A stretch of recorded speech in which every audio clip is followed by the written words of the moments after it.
If you're in Florida, one of the longest distances that you could travel and still be in the United States would be Alaska, which is where my guest is from. Yeah, Lincoln Wensley, PGA Tour live producer, grew up, was raised in Alaska, and is now crushing it with PGA Tour live in what is a growing supernova in the golf media space and the work they are doing in streaming with ESPN Plus. This is a platform where if we were to liken Lincoln's life to a scorecard on the golf course, we're going to go through it and we're going to see a lot of birdies and we're going to see a lot of eagles. I'm Bryan Fenley. This is the Honest Something podcast, a sports media podcast that does things a little bit differently, where we go beyond just the work centric talk, i.e., we're going to talk about Lincoln's upbringing, his childhood, and go tee to green all the way to now in the timeline of his life and look at what makes him one of the most up and coming, promising producers in the game. Before we get started, though, don't forget to subscribe.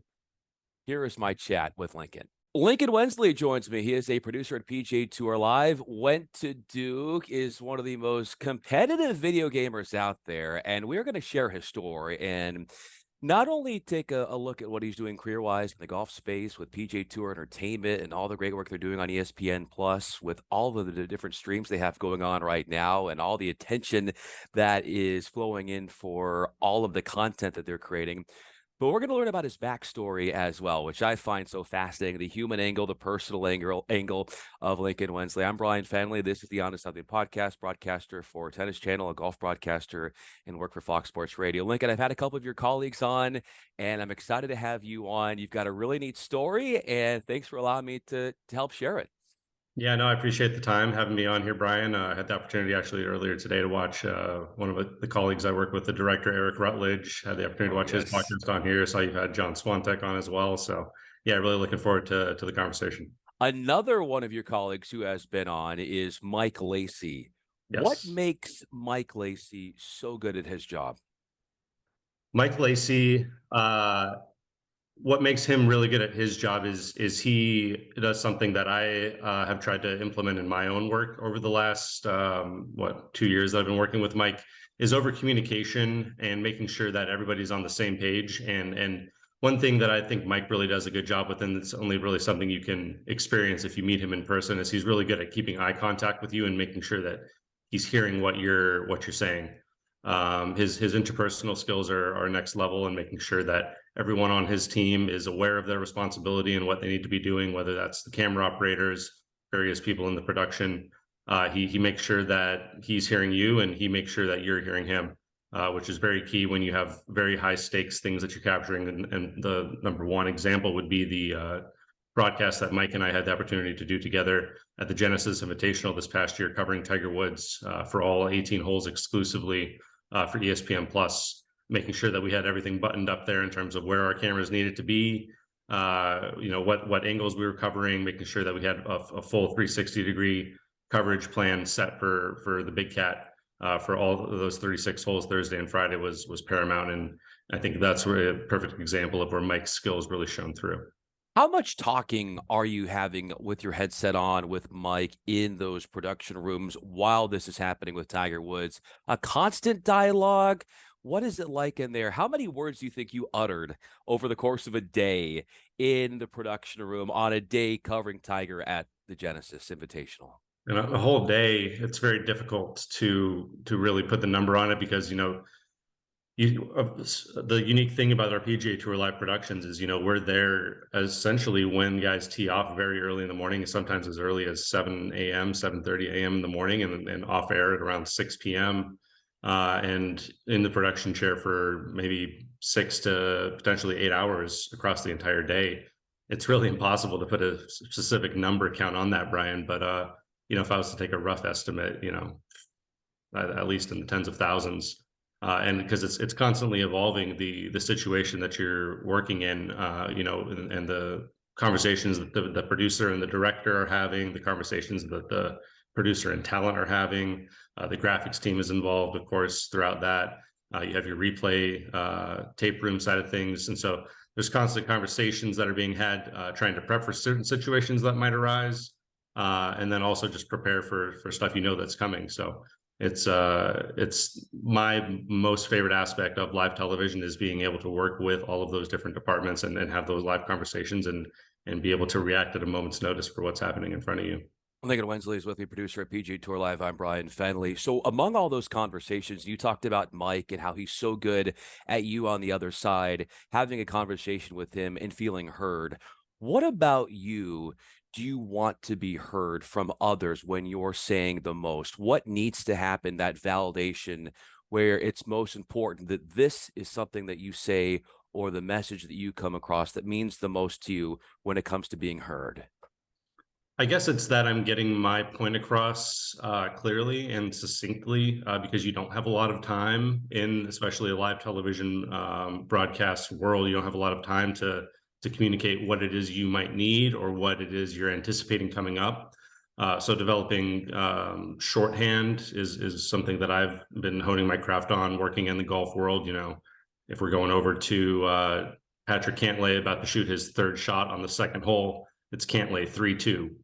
And so just developing shorthand like that, making sure that that's understood by the people that you're telling that to, so they know what you're about to go to, whether that's talent or graphics, because you have a lot of different people that as a producer need to know what you're about to show and then have elements that they need to prepare to execute those specific elements. So I guess making sure that people understand what I'm saying, rather than being quick about it, but at the end of the day, they need to understand where you're going to be going. So there are moments in the broadcast where you need to be quick, you need to have abbreviations because things change so quickly. But when can you be more long-winded? Yeah, and the moments that I do typically try to do that are natural golf moments, I would say. I've started to, you kind of find the lulls in the round of golf over 18 holes. Maybe after tee shots, getting a quick break in where you can kind of refresh your whole team about kind of what this hole will kind of look like, especially after you've seen the tee shots of your two golfers or three golfers, however many you're covering. And so kind of taking those natural moments where the viewer might not be expecting to be constantly bombarded with the content, allowing the broadcast to breathe a little bit, more or less, and allow yourself to kind of take in the scene and kind of understand the bigger picture about the story that you're trying to tell, not only in that hole, but the overall round of these golfers that we're following for all 18 holes. How might picturing yourself, Lincoln, playing that course or playing a certain hole impact the way you cover that hole, you cover that course, even if you might not be on the caliber of a golf talent as a Tiger Woods or a Patrick Cantlay? It in terms of coverage, I would say it impacts it very little, because it's just a whole different ball game that you have to prepare for, and when you're covering that caliber of an athlete, you really can't bring the amateur side of it into it other than just pure amazement and Yeah. just pure awe at what these guys are able to do week in, week out.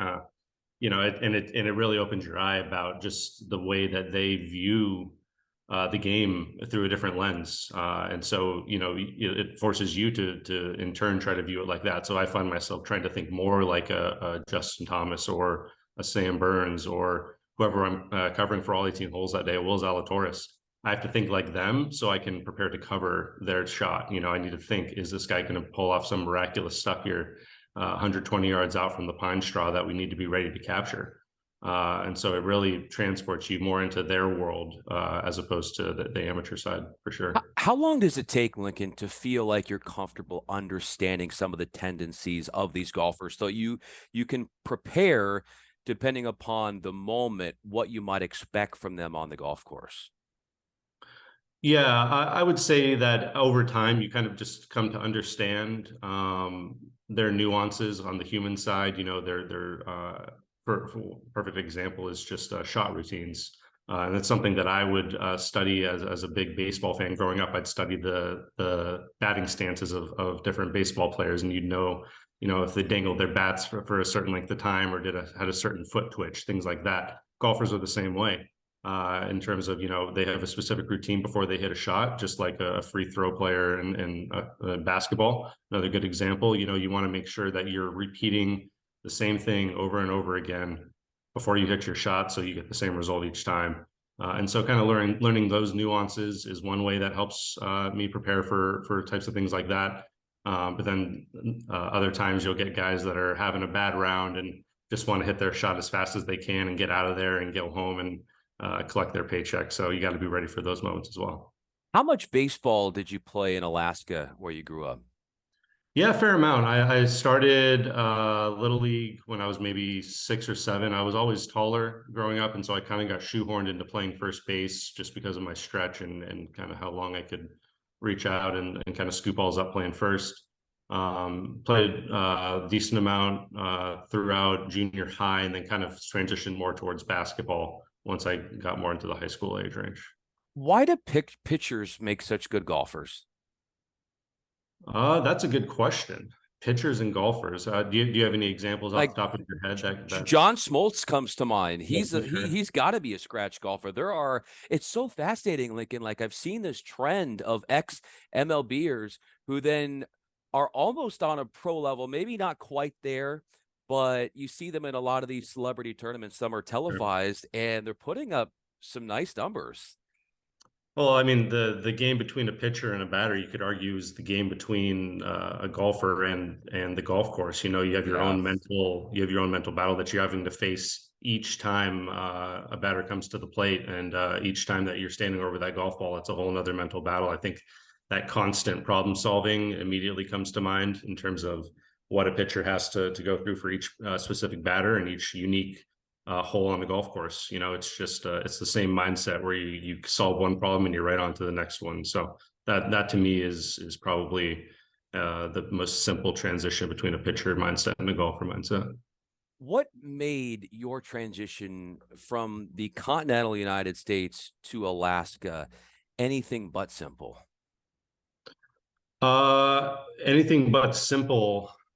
You know, about that transition. I mean, growing up in Alaska, born and raised, I was born in Homer, a town on the Kenai Peninsula, very southern tip, and then raised in Kenai, still on about maybe an hour and a half drive north. It was removed from the lower 48, as we called it, but not in the sense that, you know, we still said the Pledge of Allegiance every morning at school growing up. Still was culturally tuned in to, you know, I grew up in the 90s, you know, still watching Rugrats and SpongeBob SquarePants and what have you on television growing up, Nickelodeon, Nick at Night, Disney Channel. It was still very much an American upbringing, and especially athletically, playing baseball, basketball, traditional American sports. And then my mom was born and raised in Chicago, Wow. and dad from Washington State. And so visiting her parents who still live there in Chicago, my grandma is still around, about to be 94 in October. So visiting them in Chicago and kind of my dad in Washington State, the eastern part of the state, experiencing the lower 48 was a big part of my upbringing as well. And something that I was very fortunate to have the opportunity to do. Not a lot of people who grew up in Alaska really had the time or the means to get out and kind of see the rest of the country. Fortunately, being teachers, my parents had the summers off, and we had the opportunity to do that a little bit. But you know, it wasn't like I was just a fresh Alaskan out of water, salmon out of water, kind of trying to make my way in the lower 48. I fortunately was able to kind of see a bit of it before I kind of delved out in my college experience. How beautiful and pristine were those summers in Alaska? Oh, absolutely incredible, and something that, you know, hopefully generations to come will continue to be able to experience. There's been unfortunately a lot of wildfires and other natural developments recently over the past decade or so that have really delved from what I've kind of experienced growing up there in the 90s and early 2000s.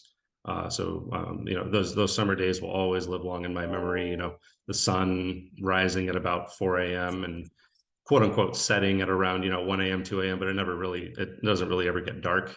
And just having campfires and playing sports and just being a kid, those are memories that I'll definitely cherish forever. What will the lower 48 never fully understand about life in Alaska? Never fully understand. I don't think there's nothing that couldn't ever be taught through experience and kind of putting Sure. yourself in one's shoes. But I think just understanding um, just how fortunate we are that in the United States, we have all of these different states that are all united, and you can visit any one of them at any given time. You don't need a passport. You can go and visit these states, and they're all part of the 50 United States, and the continuity that I think brings, seeing the industry that Alaska brings, that Hawaii brings, that all of these different states bring, and the uniqueness to their region, I think is the most important thing. So I think cherishing just uniqueness that each state has. Alaska being, of course, wildlife, um, the salmon fisheries, timber that we produce. Mining is a bit controversial, of course, as always, in terms of whether or not that's done in an ethical way. Sure. And then, of course, the other big thing about Alaska that I like to bring up is we're bigger than Texas. We're 2.5 times bigger. They don't do everything bigger there, so that's I think one of the main things that Alaska brings to the table. How did those experiences in Alaska make you better as a TV producer? Experiences in Alaska, I think, just made me better overall as a person growing up. I think Yeah. that's where my formative years were spent, and it was very unique that they were spent in such a cool environment where so much was going on at all times, and you always had to be aware of your surroundings outdoors, especially in regards to wildlife and things that hurt you and things like that.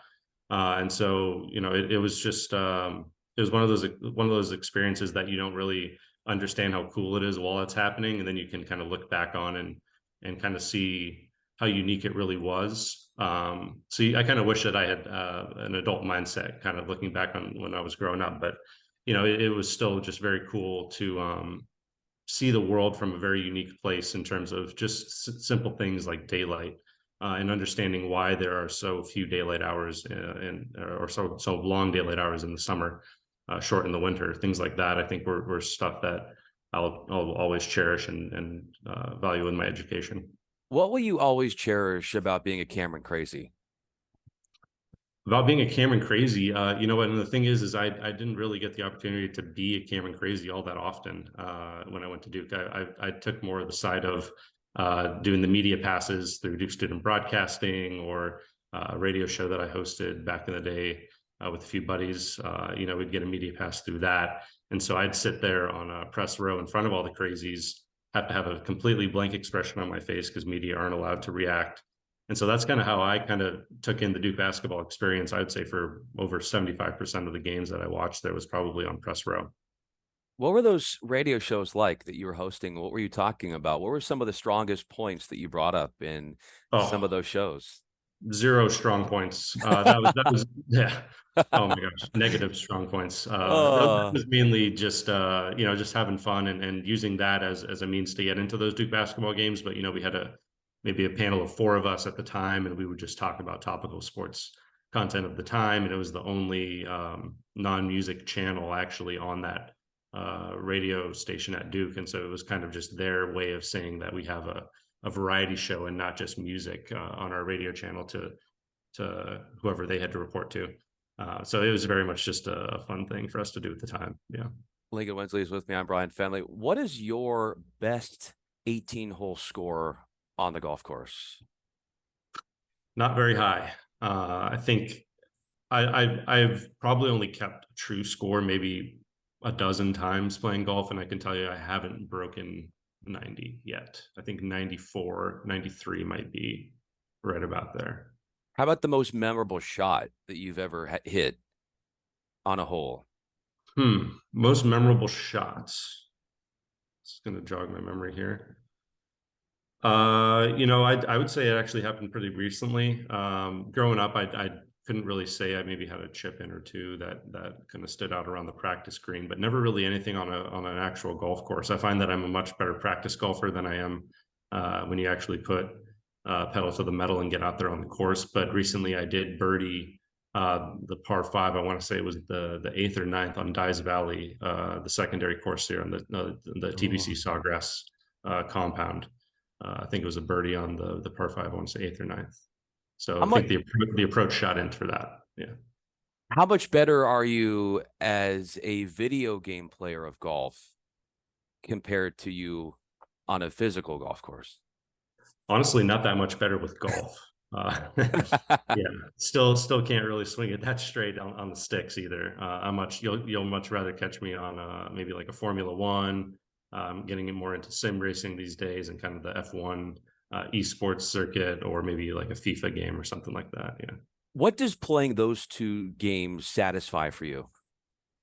I really like the competitive edge of it, especially when you're talking about Formula One and that whole sport. That's just a whole industry that has kind of caught my eye. Not even through Recently Drive to Survive and kind of all that all is blown up, but just their whole productions. Not even on the esports side, their esports productions are incredible as well. If you haven't seen them, but just all the tools that the Formula One team has to work with when they're putting on their broadcasts, whether that be a helicopter, whether that be a rail cam, all of their Exmo cameras that they have, camera wells in walls as cars are coming around at over 200 miles an hour. The whole thing just really intrigues me. And so kind of playing the video game for me is a way to kind of get a peek into that world, especially from the driver's side, kind of being behind the wheels of a car and kind of just understanding what all goes into a lap of Formula One, in a similar sense where kind of we delve into what goes into an entire round of golf on PGA Tour Live. Well, Lincoln, as we wrap up this conversation, thanks for allowing us to take a peek into your life. You might have been taking the driver's seat. I was riding shotgun. I had a blast. Great productions, and that would be seen in PGA Tour Live and all the incredible stuff that you guys are doing over there. Lincoln Wensley, I'm Bryan Fenley. Lincoln, thanks so much, man, for taking the time. This was a lot of fun. Of course, anytime, Brian. Appreciate it.